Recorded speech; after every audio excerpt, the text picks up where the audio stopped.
Filipenses, capítulo 1.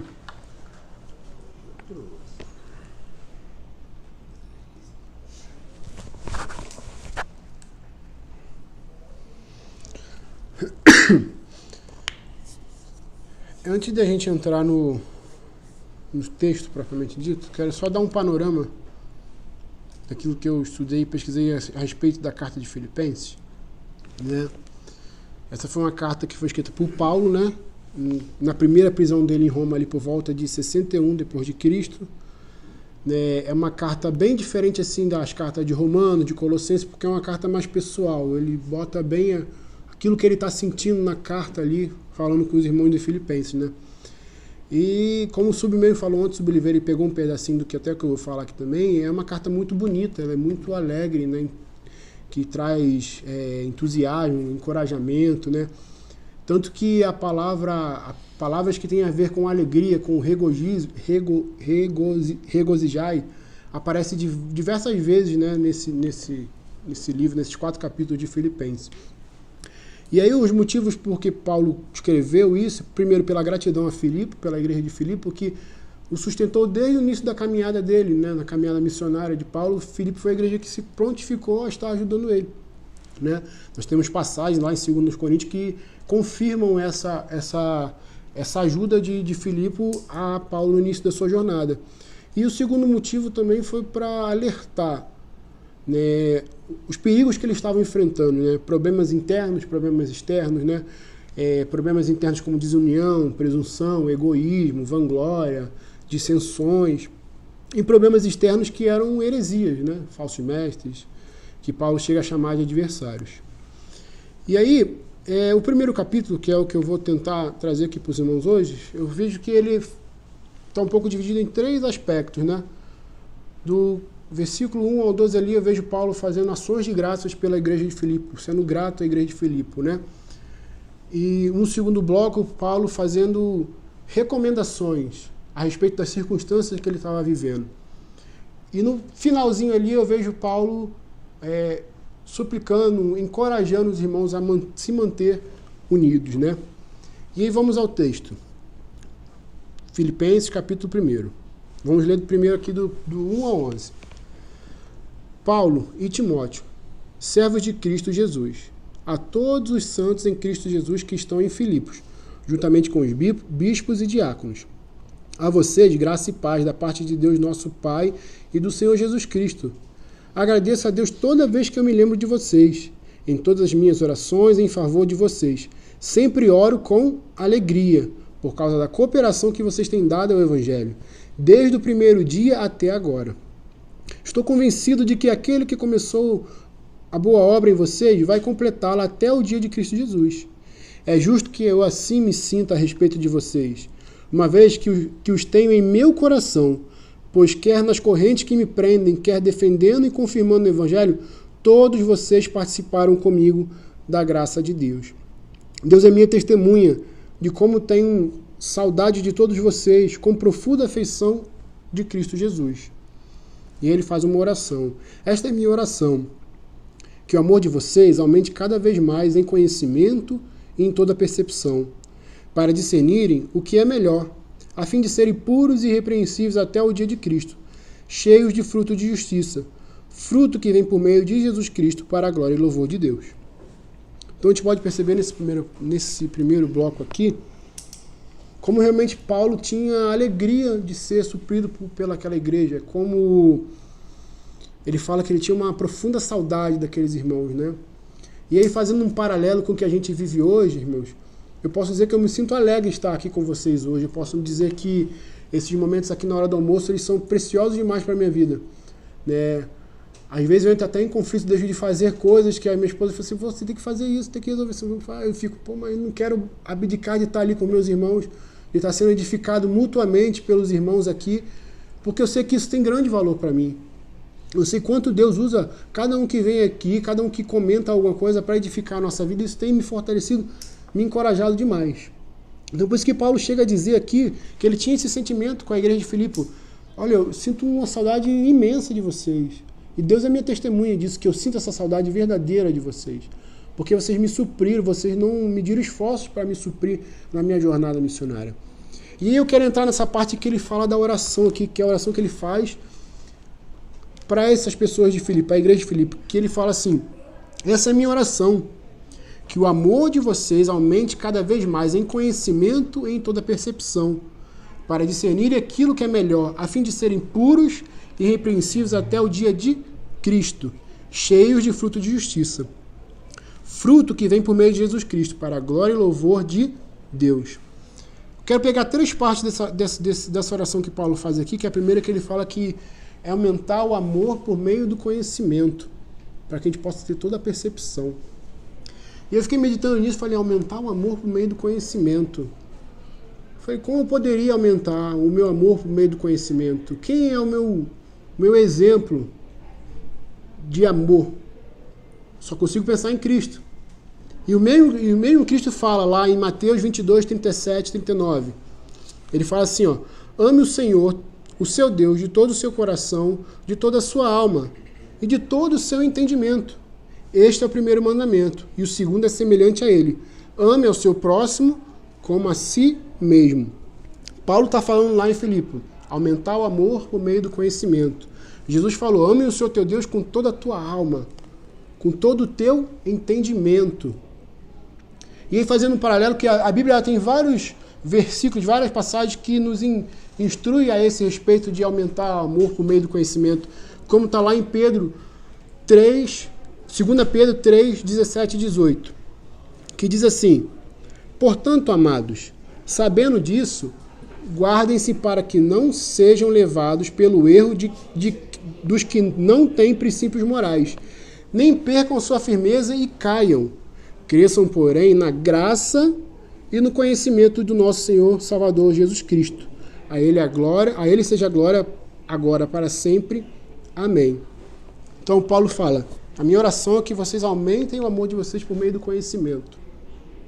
O próprio Cristo fala: ame o Senhor teu Deus de todo o teu coração, de toda a tua alma, de todo o teu entendimento. E Pedro aqui recomenda: cresçam na graça e no conhecimento de Cristo, de Jesus. Ele é o nosso referencial de amor. Mas o que é crescer na graça? O que é crescer no conhecimento? Fala para mim, meu irmão, o que é graça? Agora eu esqueci a resposta certa. Não, você sabe, irmão. Favor imerecido. É o favor imerecido, né? Sabe, crescer na graça é entender que não há nada que eu possa fazer para receber aquilo que já foi me dado de graça. Não há nada. Crescer na graça e no conhecimento. Crescer nessa graça para que aquilo que nós temos recebido aqui, a gente possa comunicar, como a gente aprendeu aqui, para falar aquelas pessoas que estão lá fora: ei, você é filho de Deus, existe uma graça sobre a sua vida, um sacrifício que foi feito para te salvar. Né? A graça, o que a graça faz com a gente? Ela ensina a gente a renunciar a nós mesmos. A graça me constrange, porque eu não sou merecedor. A graça gera amor de Deus pelo que... sabe, coisas que a gente não pode fazer, não tem nada que a gente possa fazer para que a gente possa ser merecedor dessa graça. Mas por amor, ele entregou seu filho. E Pedro está falando, crescer na graça e no conhecimento. Conhecimento de Cristo. Aí você para pensar, a gente para pensar, conhecer a Cristo. Se eu ler a Bíblia, eu conheço a Cristo. Se eu ler a Bíblia todos os dias, talvez eu conheça a Cristo. Mas eu acredito aqui que o autor está indo além. Não é um conhecimento, a gente precisa saber de Cristo para saber sobre Cristo. De uma maneira, nós nos pautamos e nos respaldamos das heresias, das falsas mensagens, e de outra maneira eu crio intimidade com o meu Criador, com o meu Salvador. Eu preciso buscar intimidade com o meu Salvador. O Coronel Deus falou aqui pra gente na segunda-feira: qual foi a última vez que vocês conversaram com Cristo? Conversaram com Deus? Aquilo ficou na minha cabeça, ficou, porque falam, e aí, como é que eu chego a esse ponto de entender que eu estou dialogando com meu Deus, com meu Criador, com meu Salvador? Hoje, para mim, isso é conhecer a Cristo, crescer na graça e no conhecimento de conhecer o Senhor Jesus. Eu preciso dessa intimidade com Ele para que eu não possa correr o risco de estar aqui falando para os irmãos como se isso fosse um entretenimento, como se isso fosse algo legal, porque falar da Bíblia, falar de Deus é muito bom. Mas para que isso não bere a uma religiosidade, eu preciso buscar com toda a minha força, com toda a minha alma, com todo o meu entendimento, entender quem é o meu Salvador, para ter intimidade com Ele, para sentir que Ele está ministrando no meu coração todos os dias. Para que essa graça salvadora ensina que eu tenho que renunciar a mim mesmo. E faça como fez com o irmão na segunda-feira também, né? De uma situação que Dante contou pra gente aqui, de que ele passa no dia a dia dele e falou, caramba, preciso mudar sobre isso.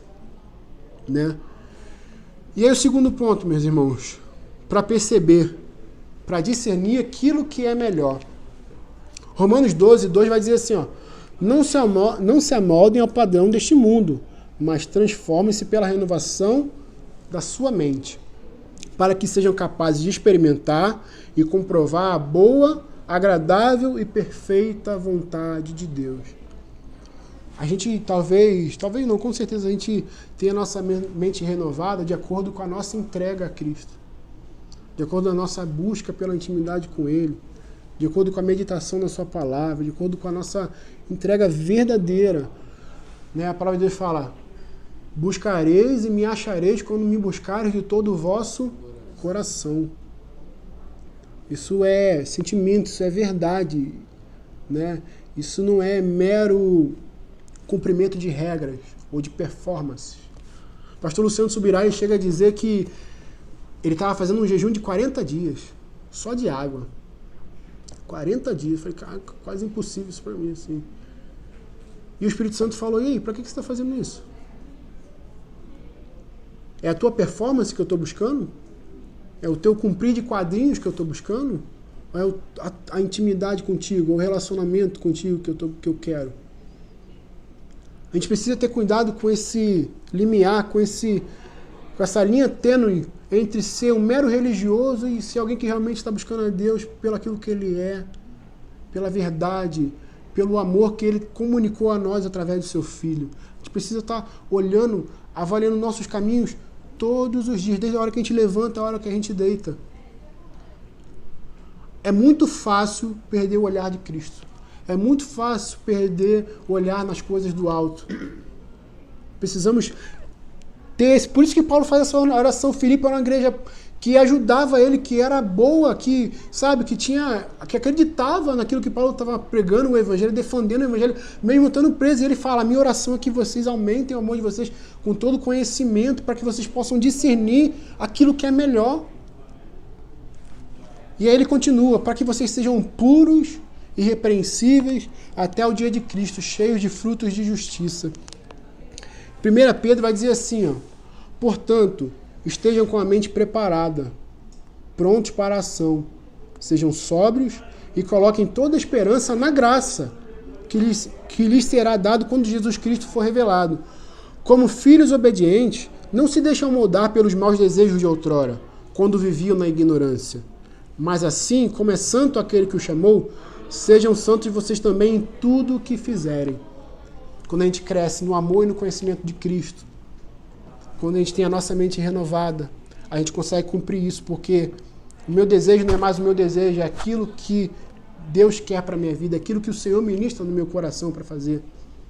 Sabe, os meus sonhos não são mais os meus sonhos são os sonhos de Deus. As minhas atitudes não são simplesmente para agradar a minha necessidade, o meu eu. Não, é para glorificar o nome dele. Para que tudo a gente possa comunicar pureza, para que a gente possa ser cristãos irrepreensíveis. Cristãos que as pessoas olhem para a gente e vejam diferença, mas não porque nós somos bons, mas porque nós nos entregamos a Cristo de verdade, para se relacionar com Ele dia após dia, para que possamos ser conformados à imagem dele dia após dia. Então, meus irmãos, essa é a primeira parte. Vamos ler agora do 12 ao 26.